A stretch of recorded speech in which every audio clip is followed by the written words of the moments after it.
Assalamualaikum warahmatullahi wabarakatuh. Perkenalkan, nama saya Sintika Danilia Berti dari Manajemen 18E. Di sini saya akan sedikit menjelaskan mengenai manajemen sumber daya manusia. Manajemen sumber daya manusia merupakan komponen penting dalam kajian studi kelayakan bisnis.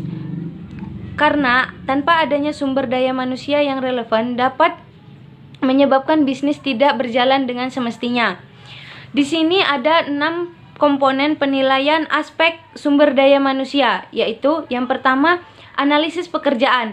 Analisis pekerjaan ini dapat penting karena untuk mencapai tujuan organisasi kita perlu mengetahui pekerjaan apa saja yang harus dikerjakan, bagaimana melakukannya, dan mengapa harus dikerjakan. Dari analisis jabatan ini akan diperoleh uraian jabatan seperti identitas jabatan, fungsi jabatan, wewenang, dan tanggung jawab. Sedangkan spesifikasi jabatan seperti persyaratan, pendidikan, pelatihan, pengalaman, dan psikologi. Yang kedua ada perencanaan sumber daya manusia.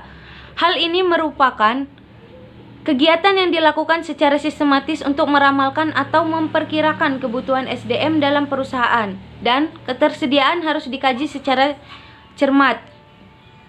Yang ketiga ada rekrutmen, seleksi, dan orientasi. Rekrutmen kegiatan untuk mencari calon karyawan yang memenuhi syarat tertentu sehingga dari mereka perusahaan dapat memiliki orang yang paling tepat untuk mengisi lowongan yang ada. Seleksi, proses untuk memilih tenaga kerja yang memenuhi syarat yang telah ditentukan oleh perusahaan.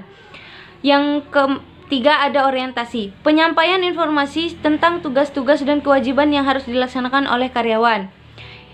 Sekarang 4, kompensasi. Program kompensasi ini jelas diperhatikan oleh perusahaan dalam rangka mencapai tujuan yang ditetapkan. Kompensasi ini merupakan reward yang diterima karyawan atas kontribusi dalam mewujudkan tujuan perusahaan.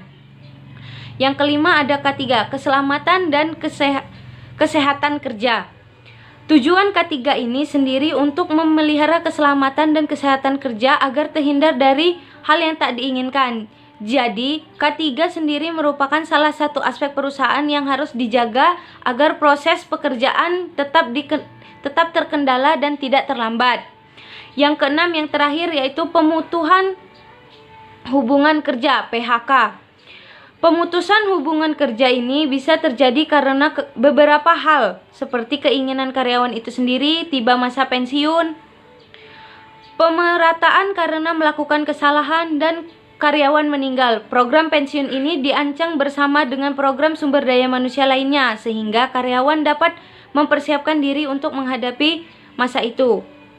Mungkin itu saja yang dapat saya sampaikan. Lebih dan kurangnya saya mohon maaf. Saya ucapkan terima kasih. Wassalamualaikum warahmatullahi wabarakatuh.